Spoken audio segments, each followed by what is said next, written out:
Assalamu alaikum ji. So today we're discussing our last and final topic of metals. तो हमने last video के अंदर corrosion discuss की थी, रस्टिंग डिस्कस की थी. आज हमें रिसाइकलिंग और मेटल डिस्कस करनी है. ये हमारा लास्ट टॉपिक है. अच्छा, अब हमें पता है कि हमारा जो मेटल ओर है वो मिनरल के फॉर्म में होता है. It is a finite source, it is a finite resource, और वो फाइनाइट मतलब लिमिटेड टाइम के लिए. It will exhaust eventually. So with the increase demand for metals हमारे जो नेचुरल रिसोर्सेज है ना वो ज़्यादा देर तक नहीं चल पाएंगे और वो एग्जॉस्ट हो जाएंगे. इसलिए हमें मेटल्स को रिसाइकल करना पड़ेगा. अब हमारे रॉ मटेरियल के रिजर्व्स किस तरह इंक्रीज कर सकते हैं, how it can last longer. तो सबसे पहले ये है कि we need to find new ore deposits. मतलब कि हमें नई डिस्कवरी करनी है of new deposits, and it has been aided in recent years by the use of satellites etc. Secondly, हम लोगों को सब्सटीट्यूशन ढूंढने शुरू कर देना चाहिए. इस टाइम तक we need to find substitutions for replacing metal so that हम लोग अपने मेटल को बहुत जो अभी एग्जिस्टिंग मेटल है उसको हम लोग स्पेयरिंगली यूज कर सकें. उसको हम लोग मतलब कि we can use our resource as efficient as we can. तो इसकी एग्जांपल्स क्या है कि जिस तरह हम लोग अपने मेटल पार्ट्स की जगह गाड़ियों के अंदर प्लास्टिक या सिरेमिक पार्ट्स यूज़ करें. और एक सजेशन है कि जिस तरह आप अपने रिप्लेसमेंट ऑफ मेटल करें इन कार्स विद प्लास्टिक और सिरेमिक पार्ट्स. क्या हम कर चुके हैं, हम लोग ये कर चुके हैं कि हमने ऑप्टिकल फाइबर्स बनाए हैं जिसकी वजह से हम लोग अपने जो ट्रेडिशनल मेटल वायर्स हैं उसको रिप्लेस कर दिया गया इन द कम्युनिकेशन इंडस्ट्री. फिर हमने कहा रिसाइकल किस तरह होते हैं मेटल्स. हमने कहा मेटल्स आर रेडिली रिसाइकल्ड. होता क्या है कि जितने भी हमारे ओल्ड मेटल ऑब्जेक्ट्स होते हैं ना उनको हम लोग क्रश करते हैं और वो मेल्ट कर देते हैं. हम लोग मेल्ट करके हम उसको वापस रीयूज कर सकते हैं. ठीक है. अब हम लोगों के अंदर हमें पता है कि भाई हम इस तरह रिसाइकलिंग कर सकते हैं. लेकिन हम लोगों के कोर्स के अंदर हमने क्या डिस्कस करना है कि we have to discuss the social, economical and environmental issues regarding recycling metal. तो सबसे पहले तो हमारा सोशल इशू क्या है कि building new mines reduces land available for human need such as land to grow food, rear livestock, build homes, factories etcetera. मतलब के मतलब कि सिंपल सी बात है, माइंस हम बनाएंगे, माइंस की जगह के अंदर हम लोग और काफ़ी चीज़ें को फिर कॉम्प्रोमाइज़ करना पड़ेगा. जिस तरह के जिस तरह के हम लोगों को जगह नहीं होगी to grow crops, to rear livestock and etcetera etcetera. एक दफ़ा इसको मैं ज़रा साफ कर लूँ, पता नहीं क्या मसला हुआ है. रेयर लाइफ स्टॉक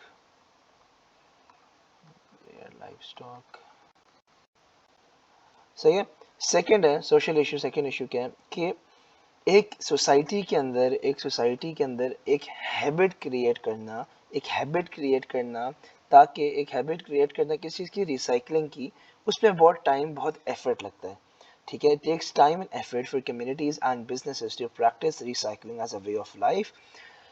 क्योंकि देखें, हम अपनी एग्जांपल लेना, हम लोग कितनी दफ़ा जबकि डस्टबिन के अंदर 3 डिफरेंट बताए हुए, कह रही है रिसाइकलिंग वाला डस्टबिन है, ये प्लास्टिक वाला, ये किस चीज़ का है, कौन से यूज़ के, कौन कितना टाइम और कौन कितना एफर्ट देता है. कहता है यार बस कचरा ही है ना, कहीं भी फेंक दो. ठीक है.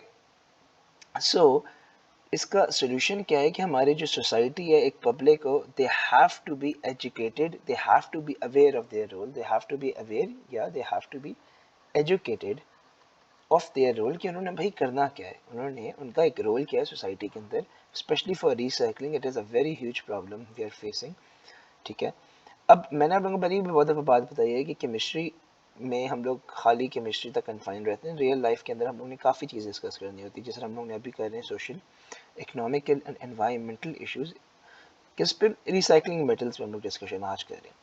इस तरह हम हर एस्पेक्ट के अंदर डिस्कशन करते हैं कि यार हम लोगों को इकोनॉमिकल इश्यूज हो सकते हैं. अब जिस तरह अब इकोनॉमिकल इश्यूज में हम डिस्कशन करते हैं कि कुछ जो मेटल्स हैं ना वो बहुत रिसाइकल करने में बहुत कॉस्ट लगती है. अब देखिए, कॉस्ट सिर्फ ये नहीं है कि हम लोगों ने जी मेटल को एक्सट्रैक्ट कर लिया.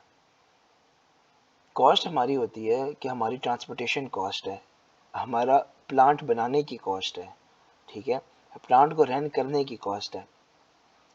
सो Recycling metals can be extremely costly, as recycling costs not only includes the extraction of the metal from scrap but also the transportation cost to the processing plant and cost incurred to sort and clean the scrap. Secondly हमारा recycling और metal ना काफ़ी metals इस तरह के भी हैं, काफ़ी मेटल मेजॉरिटी इसी तरह की हैं जिसको ना वो एक्सपेंसिव है ना ही वो वैल्यूएबल है, तो वो हमारा कॉस्ट एफिशिएंट नहीं है. It is not worth our money and our time कि हम उसको रिसाइकल करें, कि वो ना ही वो एक्सपेंसिव, अगर एक्सपेंसिव है तो एक चलो एक लग्जरी कमोडिटी के तौर पे बिक जाएगी, लेकिन ना ही वो वैल्यूएबल है ना ही वो एक्सपेंसिव है, so it is not worth while. तो ये भी काफ़ी इकोनॉमिकल इश्यूज इस तरह के भी होते हैं. एनवायरमेंटल इश्यूज सबसे ज़्यादा डिस्कस किए जाते हैं. एनवायरमेंटल इश्यूज सबसे ज़्यादा डिस्कस किए जाते हैं कि सबसे पहले माइनिंग जो है वो हमारी एनवायरनमेंट को डिस्ट्रॉय करती है. वी ऑल नो दैट किस तरह, कि वो देखिए जितने भी मेजॉरिटी है ना मेटल ओर्स वो एक्सट्रैक्ट होते हैं ओपन पिट माइनिंग से. जो ज्योग्राफी वाले स्टूडेंट्स हैं उन्हें पता है ओपन पिट माइनिंग किस तरह की होती है. जो ओपन पिट माइनिंग होती है उससे होता क्या है कि वो ना काफ़ी आपके ना काफ़ी आपकी जो लैंड है ना उसके अंदर लार्ज होल्स छोड़ जाते हैं. और मसला क्या होता है कि वो फिर एक दफ़ा जब एक्सट्रैक्ट हो जाए ना तो वो जितनी भी लैंड होती है ना वो लैंड जो होती है it is of no use. It is of no use क्यों? बिकॉज वो ना प्लांट ना वो एनिमल लाइफ सपोर्ट कर सकती है ना ही वो इनफर्टाइल भी हो जाती है. तो हमारा एनवायरनमेंट को डिस्ट्रॉय करता है mining. Secondly enormous amount of waste material जो है ना वो जनरेट होता है फ्रॉम द एक्सट्रैक्शन प्रोसेसेस. तकरीबन 90% ऑफ द मेटल ओर्स जो है वो जनरेट करते हैं एक massive amount of waste extraction process के दौरान. सेकेंडली द डिस्पोज्ड वेस्ट जो है वो आफ्टर मेटल इज एक्सट्रैक्टेड वो होता क्या है, वो लीच ऑन कर सकता है टू सॉइल या near by water body specially, जिसकी वजह से it can pollute land and water and even harm aquatic life as well. Harm aquatic life as well. Secondly, अब हमें मेटल एक्सट्रैक्शन को डिस्पोज करने के लिए ना ह्यूज लैंड फिल करनी पड़ेंगी, लैंड फिल साइट्स बनानी पड़ेंगी. जो लैंडफिल साइट्स बनानी पड़ेंगी to dispose the waste from metal extraction. Huge landfill sites need to be dug. उससे होगा क्या, अगेन हमारी लैंड कॉम्प्रोमाइज होगी. एंड सेकेंडली स्मेल्टिंग जो है ना, स्मेल्टिंग ऑफ ओर, जो स्मेल्टिंग का प्रोसेस है ना वो हमें एयर पोल्यूशन कॉज करती है. और सबसे सबसे इम्पोर्टेंटली जो एक्सट्रैक्शन ऑफ मेटल होती है उसके लिए हमें एक continuous supply of a very large amount of energy is required. और वो एनर्जी हमारी कहाँ से आती है, वो एनर्जी हमारी आती है by burning fossil fuels. Fossil fuels is also fossil fuels से भी हमारी से क्या उससे सही मेजॉरिटी हमारी एनवायरनमेंट पे अंदर जितनी भी इश्यूज आ रही हैं, global warming etcetera etcetera, green energy की तरफ हम तभी जाना चाह रहे हैं because eventually fossil fuels will be burned out, will be exhausted. But for the mean while हमारे जैसे थर्ड वर्ल्ड कंट्रीज के अंदर this will remain a problem till a quite long time until we find a the most appropriate and adequate solution. Anyways, आज की video हमने सिर्फ chemistry तक discuss करनी थी. जो जो आपके सिलेबस के अंदर था I have covered it. Environmental issues, economical issues, social issues पे हमने डिस्कशन करनी थी. और बाकी हम लोगों ने कहा कि वर्ल्ड रिजर्व्स किस तरह इंक्रीज कर सकते हैं और डिपॉजिट्स नहीं ढूंढने से, और सब्सटीट्यूशन हमने करनी है कि रिप्लेस मेटल को सब्सटीट्यूट किस तरह कर सकते हैं. ठीक है, वो हमने बात की. फिर हमने अपने इश्यूज़ के बारे में बात की. और यहाँ पे ऑन दैट